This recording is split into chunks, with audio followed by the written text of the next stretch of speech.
or good afternoon, everyone, wherever you are Zooming in from. We are so excited to see so many people joining us on this Friday at the wrapping up NISTS virtual conference. My name is Heather Domonoske. I use she, her pronouns. I am the Transfer Center Coordinator here at Cal Poly San Luis Obispo, and I am excited to be co-facilitating this discussion with you. I'm going to turn it over to my co-facilitator, Josh, to introduce himself. Good morning, everyone. Very, very happy to be here. My name is Josh Michelsen. I am the Associate Director of Admissions Recruitment here at Cal Poly. I use he, him pronouns, and just really, really excited to be here. So without further ado, we'll go ahead and jump right in. So as far as just a basic overview of the session, we typically start with a land acknowledgement for Cal Poly. So Cal Poly is in Tahini, the place of the full moon. We gratefully acknowledge, respect, and thank Yaqui Tutu and Yaqui Tahini, Northern Chumash Tribe of San Luis Obispo County, and the region in whose homelands we are guests.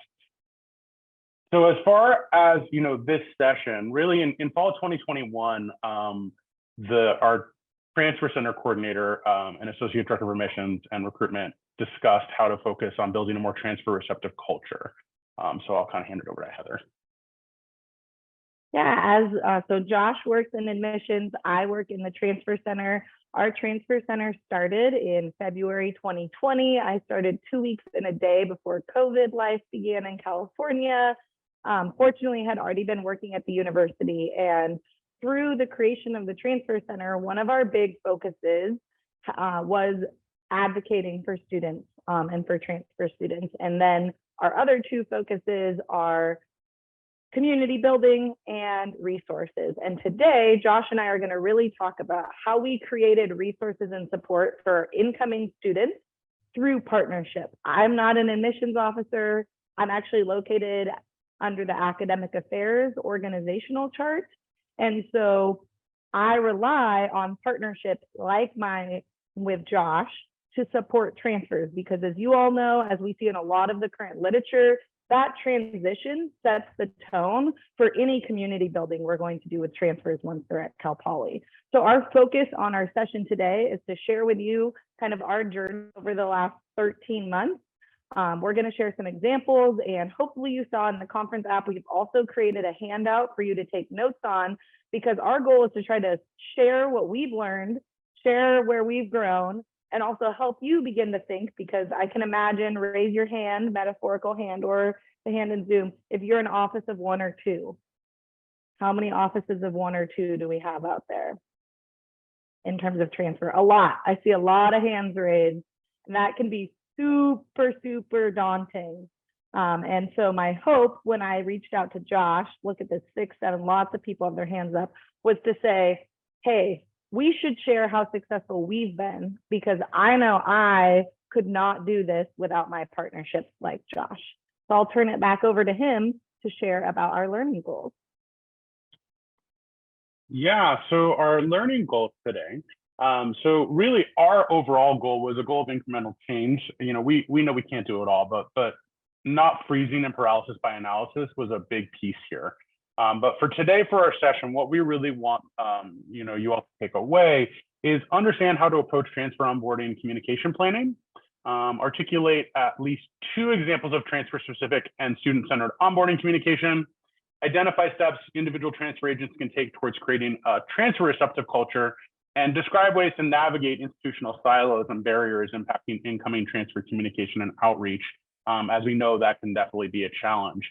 I will say, overall, our guiding questions through this process have been how to help students feel a part of the community, and how we can be a student-ready college instead of assuming we have college-ready students, and really put that ownership on us to remove barriers and make the transition easy to navigate instead of assuming students can figure it out.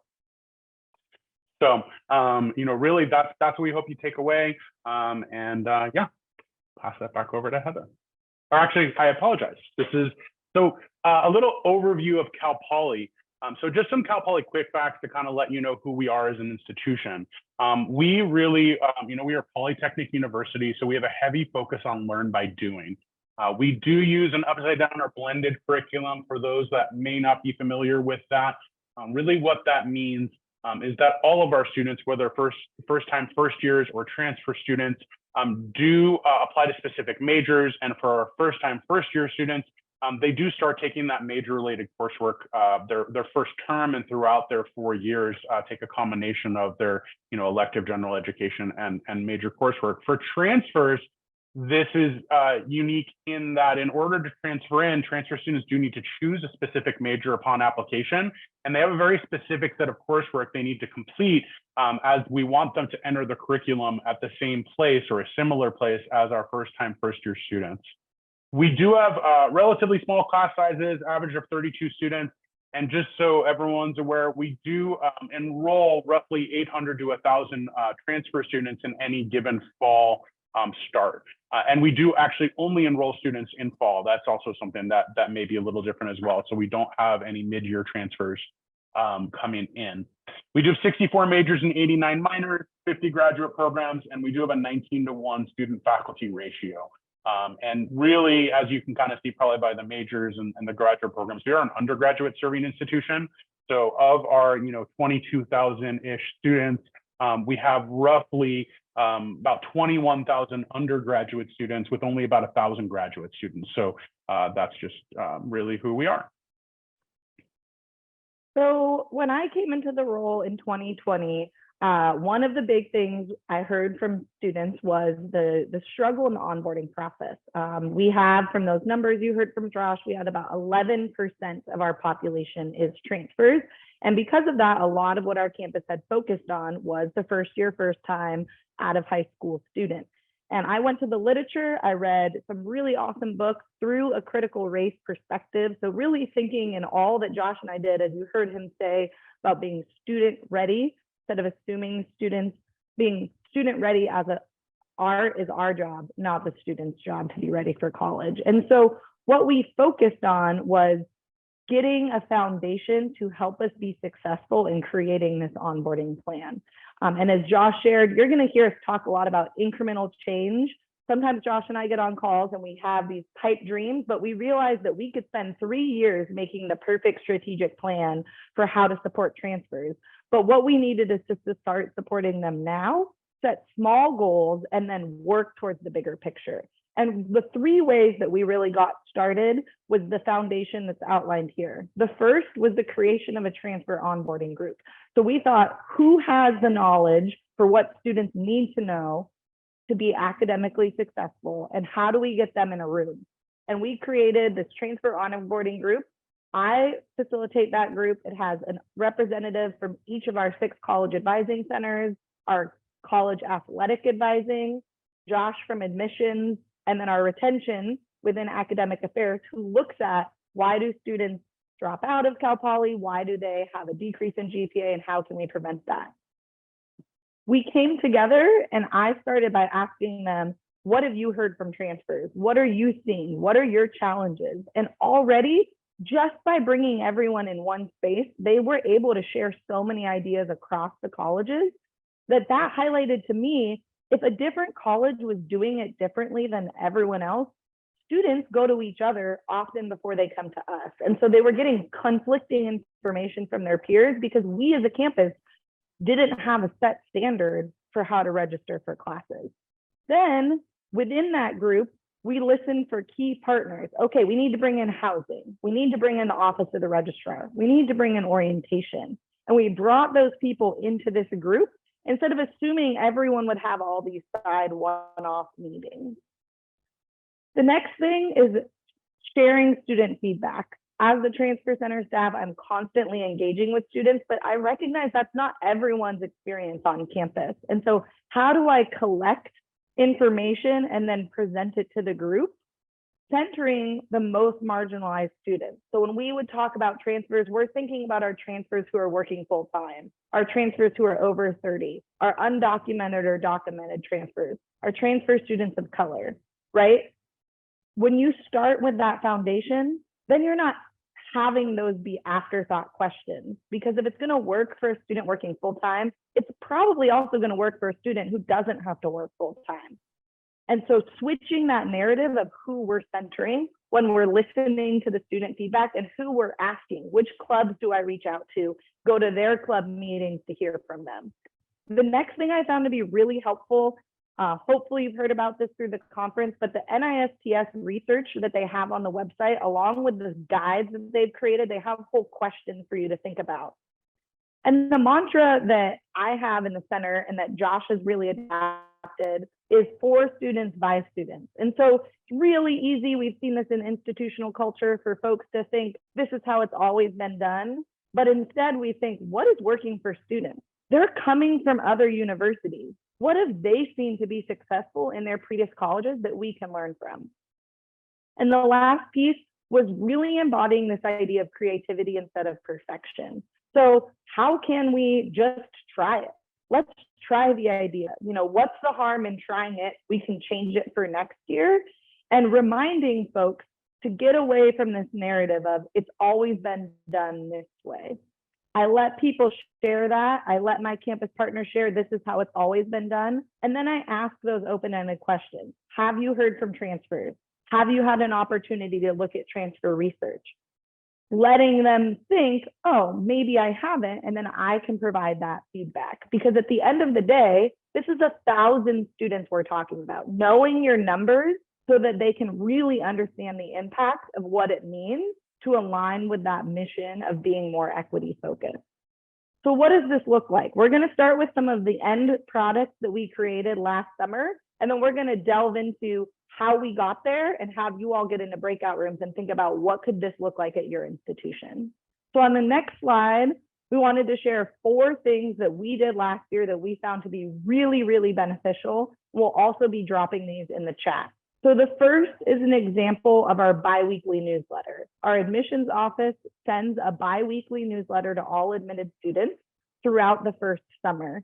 And what we worked with is Josh and his admissions team saying, let's not just take what you put for first years and put it in a transfer newsletter. Let's create a timeline and work backwards so that we're giving them the content as they need it. Not 2 months before, but 2 weeks before.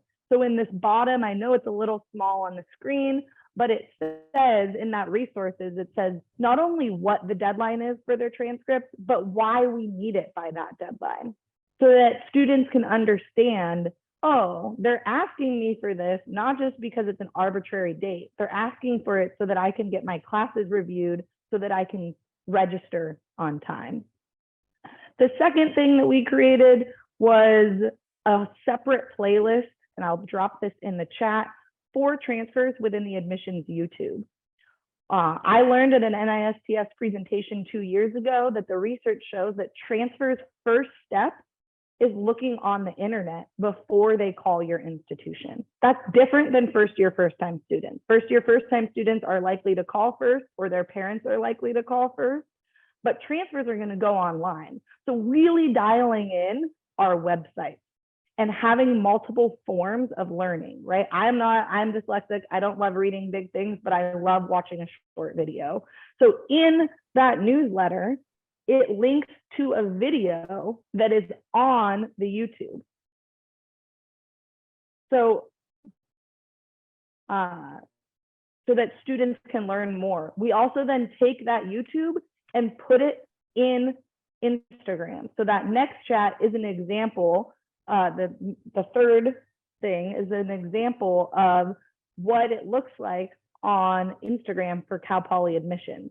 We used Cal Poly admissions as our central hub for Instagram and then reposted it. So everyone in that onboarding group, all the college advising centers were reposting that same graphic so that they all looked the same, right? We're creating a cohesive messaging, and it reminded students, oh, admissions is who I should call if I have this question, because everyone else is reposting it. That way that they're not getting calls to the advising centers who aren't able to help them yet. And the last thing we created, which has definitely probably been one of our most proud things, is this page, a transfer student's guide to register for your first quarter at Cal Poly. What we have in there, you'll see that graphic of a timeline below it, it's spelled out. Thinking about ADA, everything we put in an image, we also spell it out. Then we took that graphic and made individual Instagram posts that would go up, as well as references in the biweekly newsletter. And in the page, we would link any of the YouTube pages. And so one of the big things we are thinking about is a wraparound, not these one-off messaging, so that if they found one website, they'll get linked to other important websites. Or if they find an Instagram account, they can end up getting more information by clicking on the link tree. Because what we've realized is we need to go to students where they're at and then make it as accessible as possible. The beauty of a YouTube video, you can have transcripts. They can put it into a different language. They can share that with their family members. It becomes more accessible than hoping that they'll call us.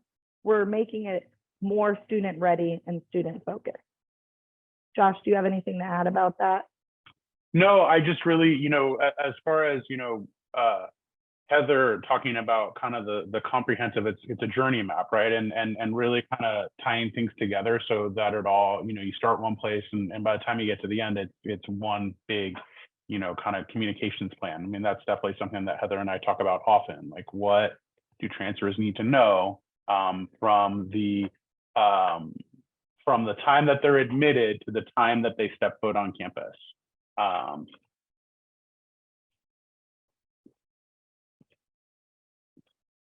Let's see. Oh. Okay. So what we'd like to do now is we do, I hope you all have the worksheet that was provided with the session, is we'd like to give you an opportunity to brainstorm with your worksheet.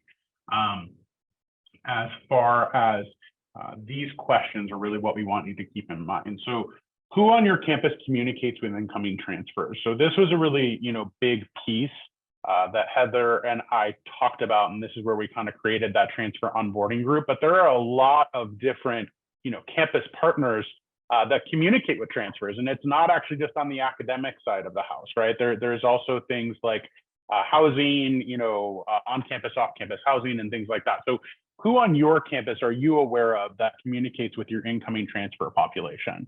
And then also who can provide input on what and how communication happens. So at Cal Poly, the way that it's organized, as Heather mentioned, is all communications go through the admissions office. From the time that these students are, well, really, from the time that these students apply until their first day of class, all of that communication comes through the admissions office. So all messaging, all of those types of things. And we do that to keep things, in-house, to make sure that I think we've mapped out how many communications students receive, and it's an inordinate number of communications. So really trying to plan that out so that students don't become numb to communication, which we all know, and then also that messages are appropriate from the standpoint of, we also know that students tend to perhaps not read to the end of the email. So making sure that things are concise and topic specific. Also, what's your relationship to these people? So, Heather talked a little bit about her and my collaboration. It really, has been quite fruitful. And so what is your relationship to them, and how can you collaborate? And then what would you like your relationship, or what would you like this process to look like? And, what are some things there? So those are the things we'd like you to take 2 to 3 minutes kind of brainstorm. And you can see Heather kind of put in the chat. We definitely did a lot of asking around.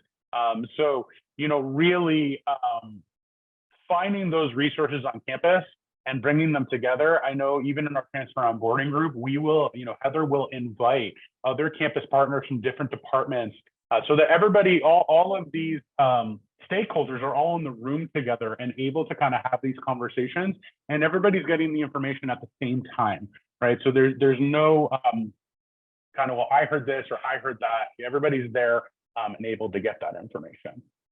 So we'll give you 2 to 3 minutes to kind of brainstorm that with that worksheet. Welcome back.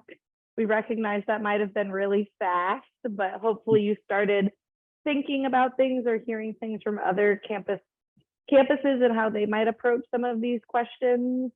Wanted to see if anyone maybe wanted to hear from us how we answered some of these questions, or if there was a common theme that came up and everyone was like, I don't know how we would make that happen, or how have other people done that? Please feel free to unmute yourself, raise your hand and ask that question, or you can put it in the chat.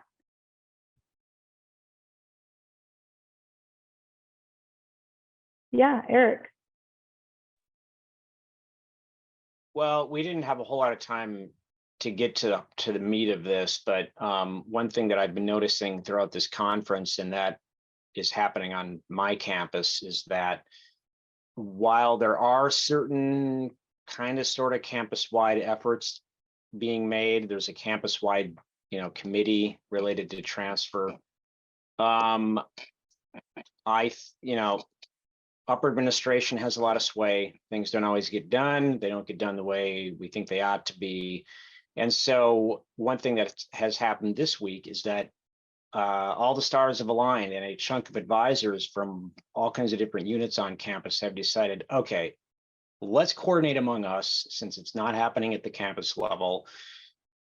Could be that in 4 months, a huge endeavor is announced, and suddenly we find out, oh, they have been getting things done. But so there is, I think grassroots is kind of overused, but there does seem to be kind of a grassroots effort among advisors beginning to emerge on this campus. And I seem to be seeing that happening at NISTS with other groups.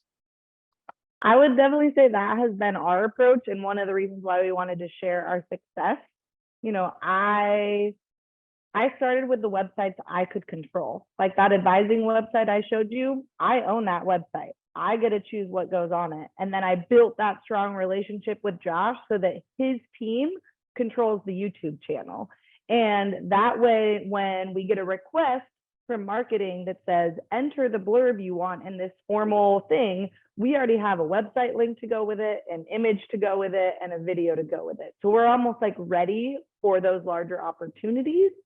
And then Josh and I have built the rapport with our own supervisors so that we can manage up and say, okay, Terrence, the executive over all of admissions, Beth, who represents all of advising, can you all bring these nuggets so that we kind of help choose, like, what are the key themes? Because what we were finding is that everyone wanted to know about, do something for transfers, but a lot of people didn't know what to do that would be more across the board. And that's why we came up with these questions, was like, we need to help streamline it, because I think people at the top were just getting inundated with like almost conflicting information, because there hadn't been folks on the bottom who do the day-to-day work coming together to even figure out what each other was doing. And so it's a little bit of both that I think we found to be successful. And also why I love NISTS, because it helps me realize I'm not the only one trying to do it through that more grassroots approach. Thanks, Eric. Any other questions that folks have, things that they want to get more information on? We will also do Q&A at the end. And one thing actually I do want to tack on to what Heather said, that you kind of alluded to. I think what you'll find is there are a lot of people on campuses that really want to help with this effort, right? And really part of the challenge is they just don't know what to do, what they can do to help, right? And so finding who those individuals are and kind of also directing that, I'll call it directing that traffic of like, oh, well, we really need this assistance, with this, but we will have more time to talk about that. So, okay. So really meeting students where they are. So, we've talked a little bit about our YouTube channel. We also have a texting platform. Really for the YouTube channel, this, came out of when we find what we're looking at is what do students have the most questions about? And this both comes from our Transfer Student Advisory Council that we have. So we do, as Heather said, gathering, student information or gathering student feedback. But also, my team are the ones that are taking all the incoming phone calls, right? And directing those students to the proper resources. So the YouTube channel, you start with, well, obviously these are common questions, these are things that we think transfers need to know. But what's really kind of agile about the YouTube channel is we find that students have questions about a specific thing. Transfer students have a question about off-campus housing or parking or advising, registration, things like that. We can make a YouTube video, which is a small, typically 2 to 3 minute video, not, a 10-minute video, that really kind of addresses those questions head on and provides resources. Because as Heather said, most transfer students are going to search the internet first. So that's really been, we create playlists and things like that. We also, Can as I say Heather something mentioned, about the videos, Josh? Of course we you also can. start with my transfer student assistants building the slide deck out first. Yeah. So instead of us as staff saying, we know how to navigate parking, we work with my paid student assistants, paid labor when possible, or other ways of compensation, and say, what have you done? Or we'll put up a poll on the Transfer Center Instagram and say, how have you navigated parking? What have been your questions? And we use that to then say, okay, hey, folks in marketing who make the YouTube channel, this is what we know we want to see included. Because if we just ask them to make the video, it's going to miss that student focused impact, and it's going to lead towards that idea that this isn't accessible, this isn't for me, they're not listening to me, they don't know what it's like. And that's the exact example of that for students by students, which is a hard, slow process, but if you continue to do it, you will get pretty far. The last one I just wanted to say was making the resources accessible. We also have a very Discord, we have a Discord channel. I know some folks, even on our campus, are like, Discord, that's not formal, but really challenging ourselves of like, who are we serving and who are we expecting? I watched one of my student assistants pull up their email and they searched Cal Poly, and within 24 hours, between all the different things that were getting sent from departments and teachers, they had 15 emails as a current student. And I thought, no wonder why things get missed.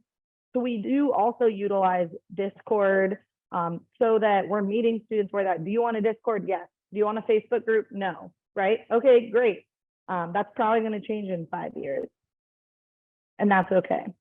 So for lessons that we've learned, Josh and I took a long time and thought, okay, if we were to give 3 things we've learned this year as we are now starting for our next project, the first was that key piece, not only of asking the questions in the brainstorm, but really clarifying language.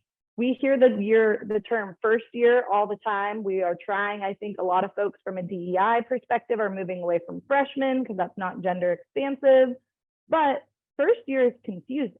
Do you mean a first year, first time student in college?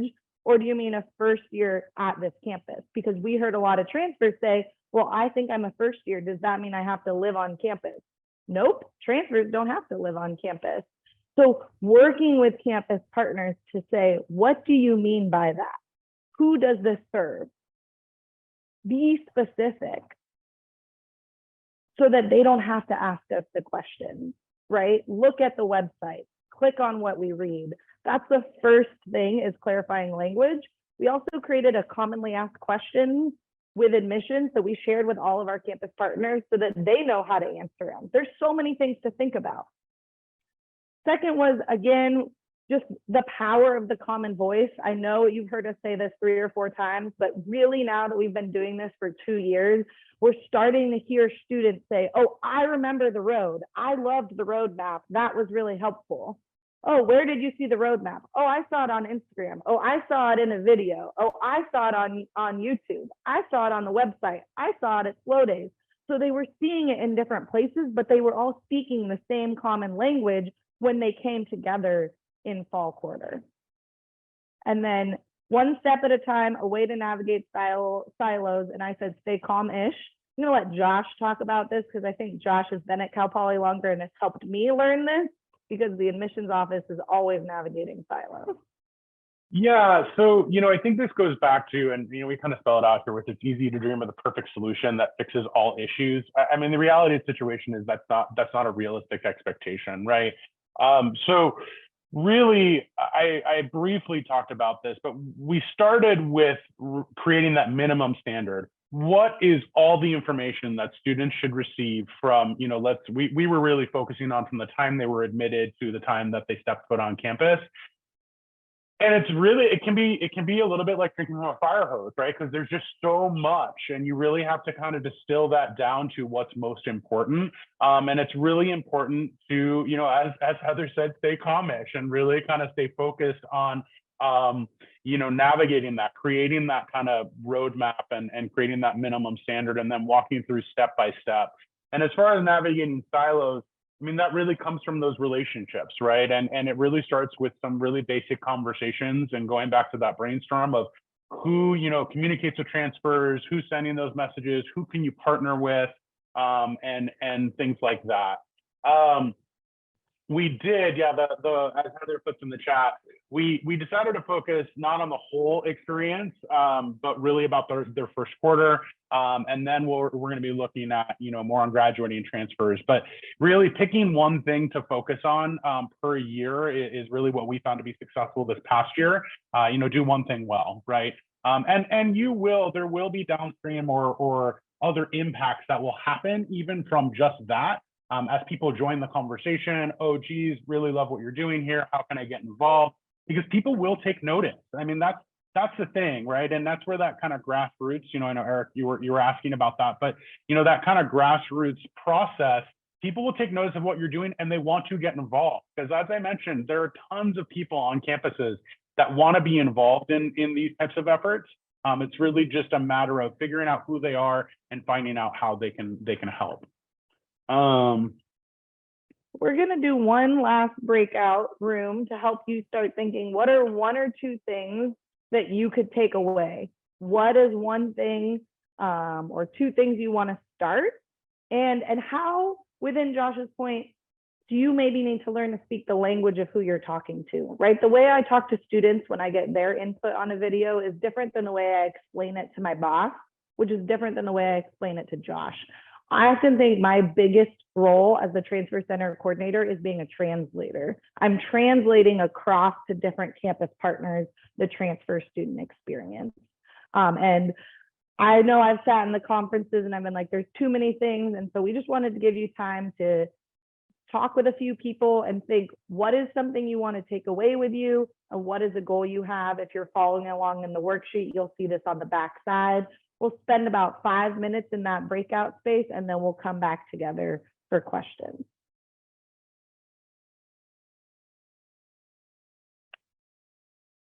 Welcome back, everyone. I know that was probably really fast. That's the hard part about 50-minute presentations, but we'll be sharing our emails in the chat right now. Please do not hesitate if you're like, I started thinking about this, I want to talk to someone else more about it. Josh or I, or both of us, are happy to hop on a Zoom or be in an email chain with you. We, as an office of one, I know how isolating it can feel at times, trying to figure out these big problems. And I know I feel fortunate to be part of in community with some other UCs and CSUs to kind of talk through this. But if you are finding yourself on that isolated transfer island, know that we would be happy to talk through anything that comes up, or you're curious how we've navigated something.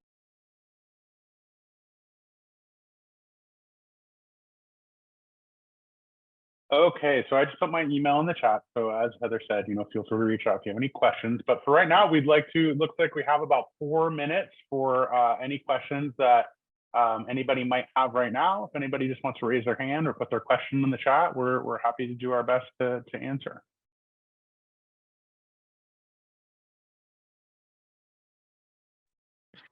Could you speak a little more about the Discord servers that you're using? I can imagine, like in my mind, I immediately go to like worst case scenario in terms of like, oh shoot, we need to take that message down. They're saying things that they should. Yeah. How does that work?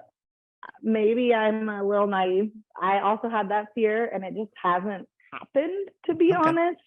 I will share our Discord link in the chat, so if you want to go look at it. I think it helps that we had it very laid out, so when you look at it, you'll see we have a lot of channels that are specific to what we want them talking about, and we found it's highly used in the summer and the first fall quarter, and then it kind of phases out for who's using it.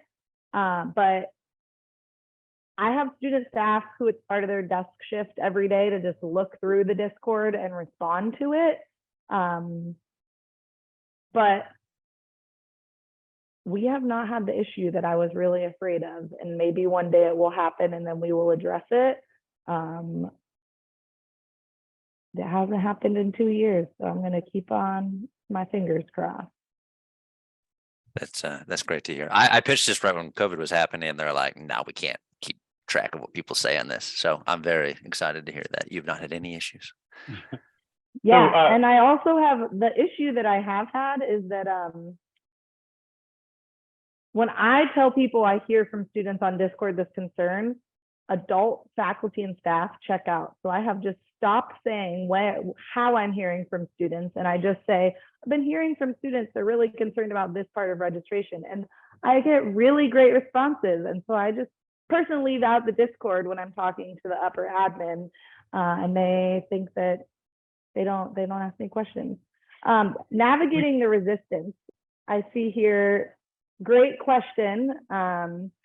There's some really good research out there. There's some really good books, the Transfer Playbook, also Critical Race Theory Intersecting with the Transfer Receptive Culture, written from folks in UCLA, as well as the NISTS research I was talking about. And so I've started to say, this is what people are finding, right? Like connecting it to the mission. We're trying to be transfer supportive, or we're focusing on diversity, equity, and inclusion, or we're working on our graduation rates. In order to do that, students need to know this information. And this research shows these things are happening. I also found success in looking at other colleges within the CSU and UC system, since we're in California, and saying, this is what they're doing, and look at their graduation rates. Can we try this? So trying to really highlight other people's successes. We're happy to be one of those people if you ever need to have someone get on a call with us. But the NISTS, they have a new checklist, if folks have seen it in the resources, and some of their checklists includes things like social media, multiple forms. And since NISTS is this nationally recognized institution, I found that it's a more successful way for me to have clout, other than saying like the students are on YouTube, whether we're there or not, that's where they're going. That's what I want to say, but I've learned that I can't just say that and hope people will listen. I know we are out of time, but we are happy to stay on and keep asking questions. So if anyone wants to stay on and ask questions, please feel free to just keep putting it in the chat or unmuting. We will put up the slide to share feedback with us, since I know every conference app has that, and you'll need to know our session number. But if you don't want to hop off it and you have a question, go ahead and keep asking them. If not, thanks for being here. Thanks, everyone.